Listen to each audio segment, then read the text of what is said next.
कल्पना कीजिए एक ऐसा किला जो सदियों से गवाह रहा है भारत के इतिहास के उतार चढ़ाव का। ये किला अपनी भव्यता और रहस्य से आज भी लोगों को आकर्षित करता है। जी हाँ, मैं बात कर रही हूँ देवगिरी किले की। Hello friends, welcome back to my channel India travel tribe. आज हम आपको लेकर चलेंगे देवगिरी किला दौलताबाद, जो महाराष्ट्र के संभाजीनगर जिले में दौलताबाद गाँव में स्थित है। इस किले की खास बात यह है कि इस किले को कोई जीत नहीं पाया है।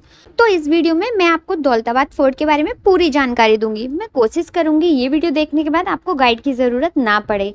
और अगर आपको मेरी वीडियो से जरा भी हेल्प हो तो प्लीज़ वीडियो को लाइक करना मत भूलना। चलिए तो शुरू करते हैं।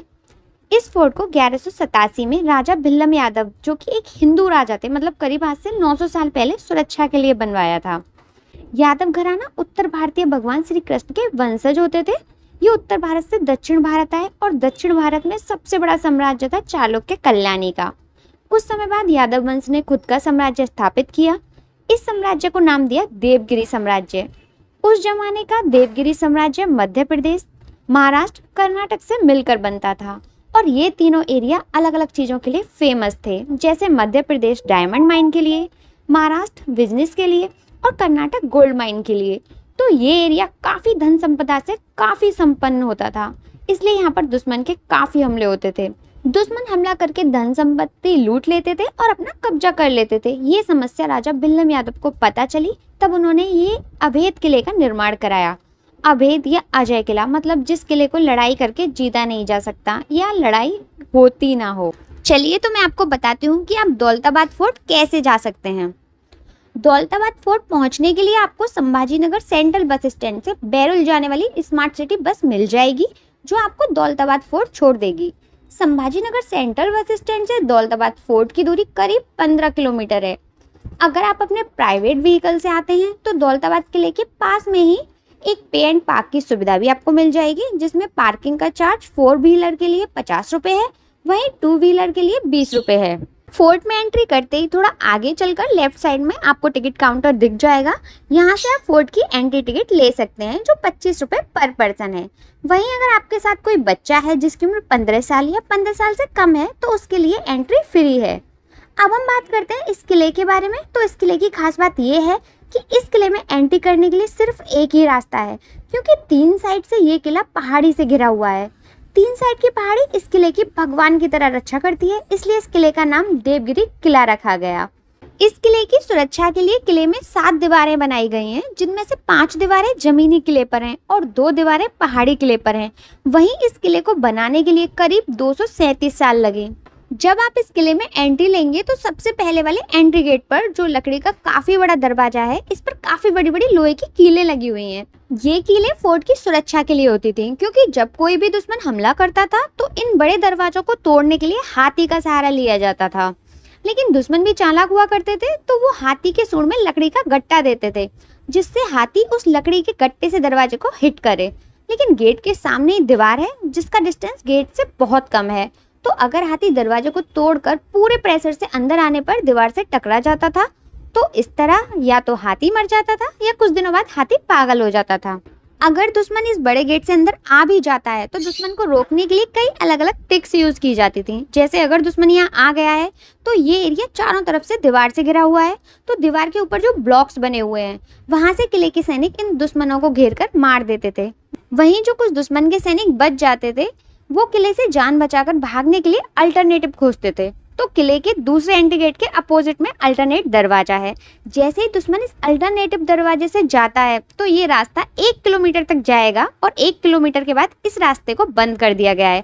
तो दुश्मन इसी रास्ते में फंस जाएगा और यहाँ के सैनिक दुश्मन को यही रास्ते में ही मार देंगे। यहाँ पर जो आप तोपें देख रहे हैं वे आर्कियोलॉजी ऑफ सर्वे ने बाद में यहाँ अंदर से ला कर रखी हैं। कुछ तोप औरंगजेब की हैं और कुछ तोपें हैदराबाद के आखिरी निजाम की। यहाँ पर जितनी भी तोपें लगी हुई हैं उनके पीछे उन तोपों को लेकर जानकारी दी हुई है, तो आप इन्हें पढ़ सकते हैं।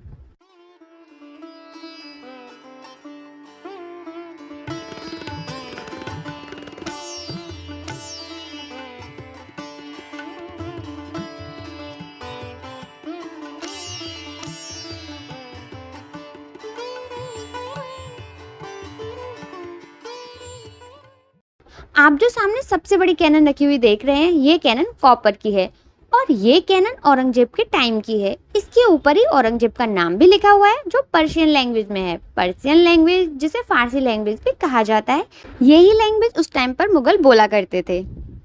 इस तोप के पीछे आर्कियोलॉजी ऑफ सर्वे ने तोप का गोला भी रखा है। तोप के गोले नॉर्मली दो तरह के होते हैं।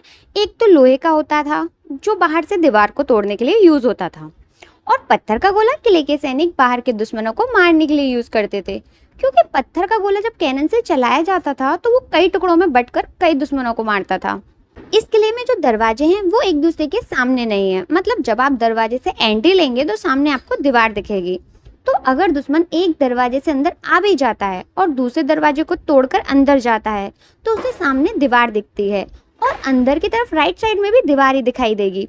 तो यहाँ आकर दुश्मन को रुकना पड़ेगा और सोचना पड़ेगा कि वो अब किधर जाए, क्योंकि राइट साइड में दरवाजा है लेकिन वो छुपा कर लगाया गया है। वहीं अगर लेफ्ट साइड में जाता है तो 1 किलोमीटर बाद वो रास्ता भी बंद है, तो दुश्मन लौटकर नहीं आ पाता था, क्योंकि किले के सैनिक उसको वहीं मार देते थे।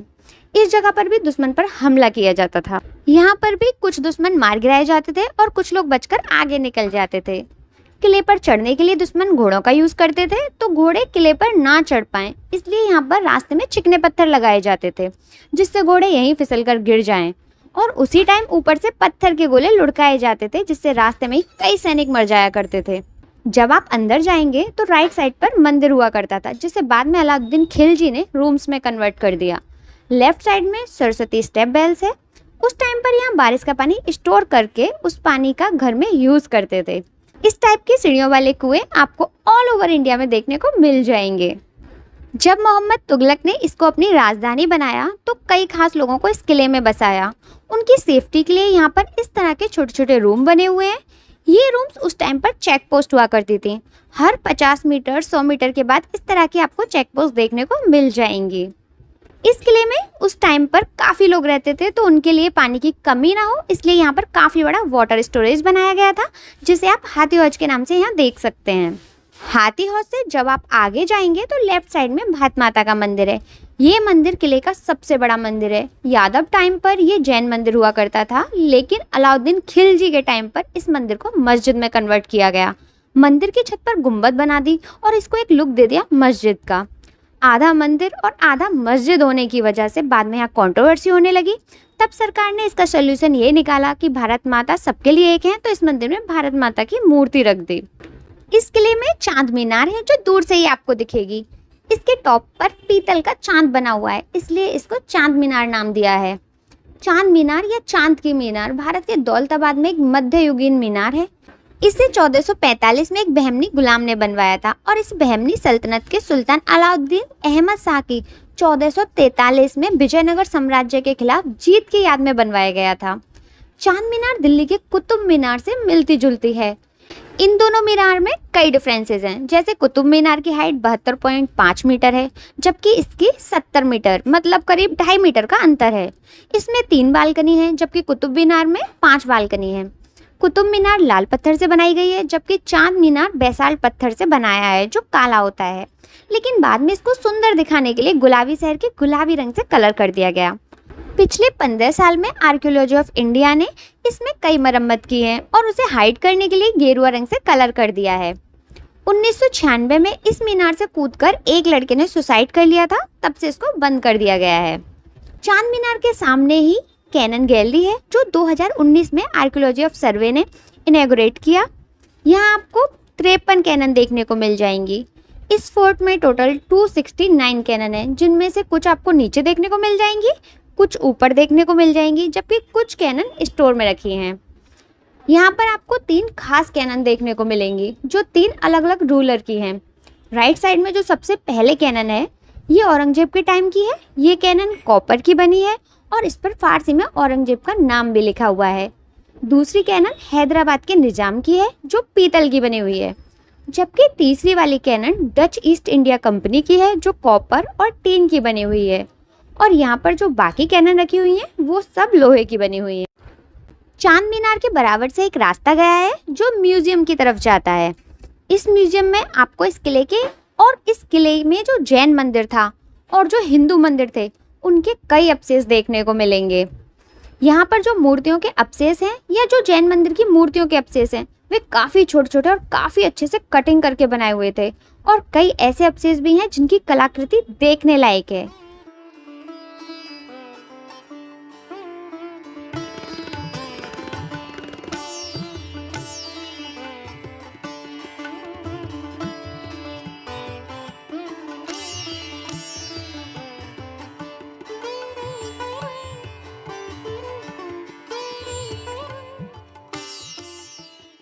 यहाँ पर भी आपको 2 कैनन भी देखने को मिलेंगी।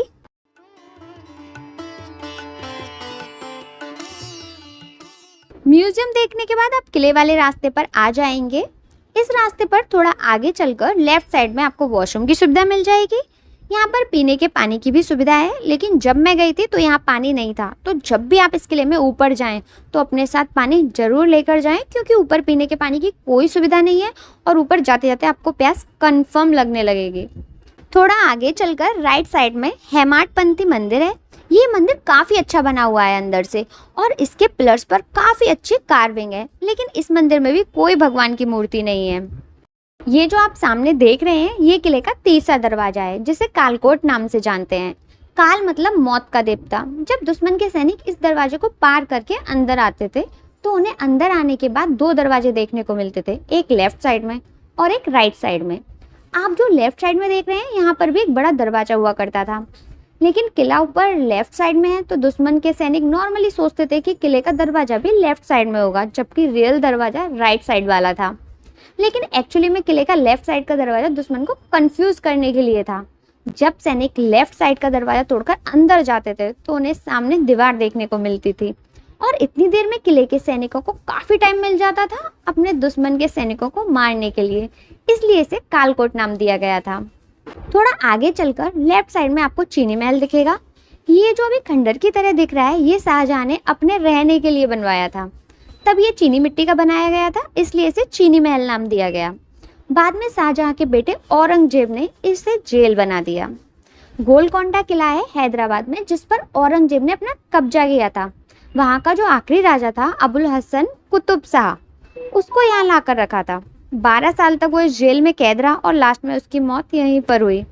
और बीजापुर कर्नाटक के आखिरी किंग सिकंदर आदिल शाह को 4 साल तक यहाँ रखा और उसके बाद छोड़ दिया।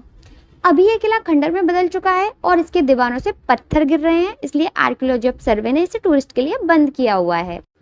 दौलताबाद फोर्ट को हमेशा से अजय किला माना गया है, मतलब इस किले को कोई भी लड़ाई करके नहीं जीत पाया।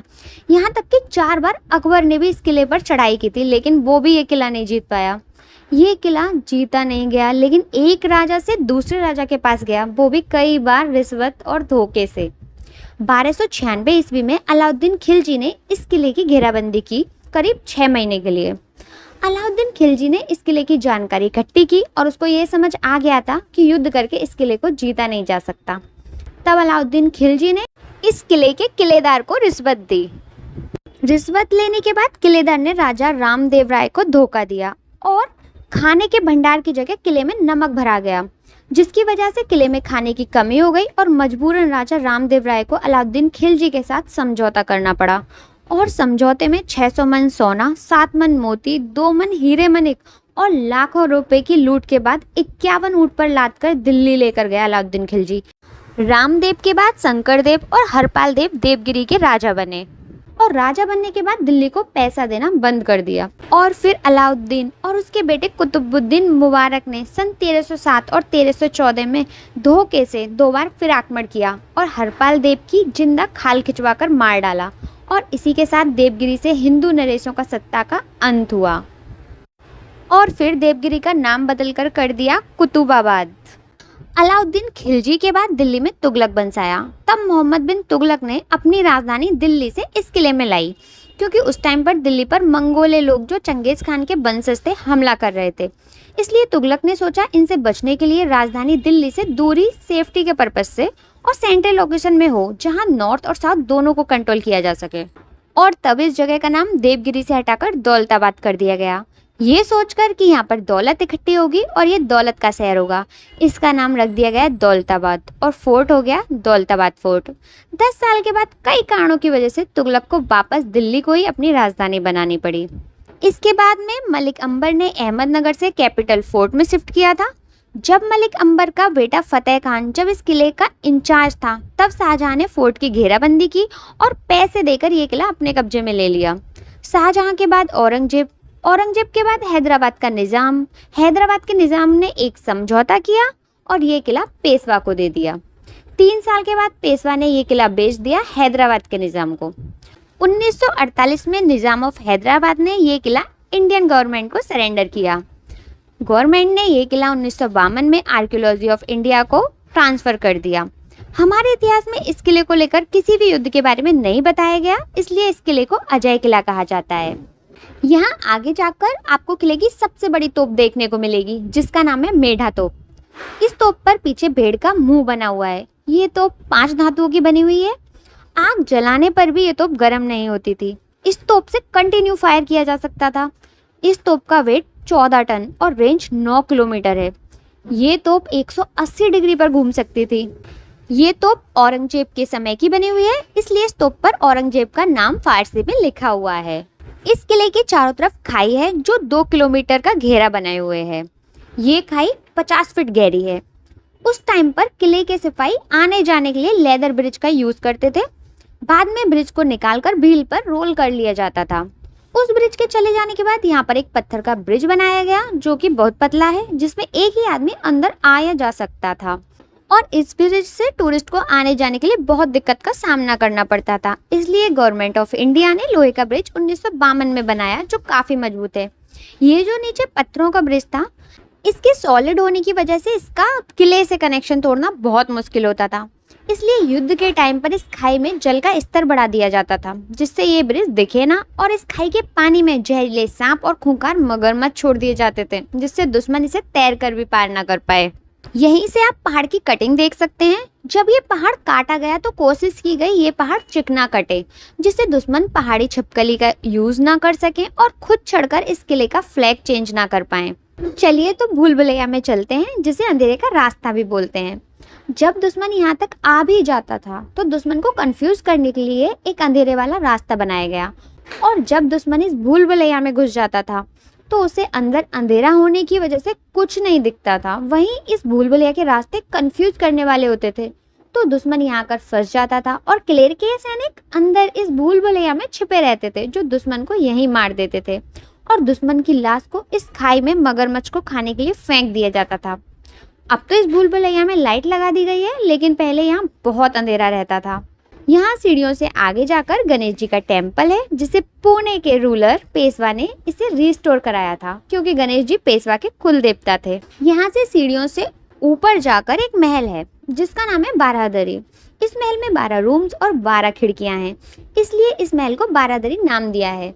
यहाँ पहले यादव लोगों का महल था, लेकिन बाद में शाहजहां यहाँ आकर रहने लगा, तब उसने यहाँ पर 12 रूम्स बनवाए। सेफ्टी के हिसाब से ये महल बहुत सेफ माना जाता था, क्योंकि दुश्मन को यहाँ तक पहुँचने के लिए पहले भूल भुलैया को पार करना होगा, तो बहुत ही मुश्किल टास्क था। तो मुगल लोगों का ये पसंदीदा महल हुआ करता था, और साथ ही समर में ये काफ़ी ठंडा भी रहता था, इसलिए समर पैलेस भी कहा जाता था। इस महल के अंदर से ऊपर जाने के लिए सीढ़ियाँ हैं। इसी रास्ते पर आगे चलकर 16वें शतक के जनार्दन स्वामी के पैर चिन्ह हैं, जो संत एकनाथ के गुरु हैं। आषाढ़ मास और कार्तिक मास की एकादशी को यहाँ भक्तों का बहुत बड़ा मेला लगता है। इससे ऊपर जाने के बाद हम इस किले के सबसे ऊपरी भाग में आ जाते हैं। यहाँ 6 मीटर लंबी पंच धातु मतलब 5 धातु की एक बड़ी तोप लगी हुई है। इसका नाम है श्री दुर्गा तोप। इस तोप का वजन 12 टन, रेंज 8 किलोमीटर है। 5 धातु को ढालकर इस तोप को यहीं पर बनाया गया है। तो इस तरह मैंने दौलताबाद फोर्ट की आपको पूरी जानकारी देने की कोशिश की है। इस तरह की वीडियो बनाने में बहुत मेहनत लगती है, तो अगर आपको मेरी वीडियो से जरा भी हेल्प मिली हो तो प्लीज़ वीडियो को लाइक करें, शेयर करें और चैनल को सब्सक्राइब करना ना भूलें। Thank you for watching. Bye bye.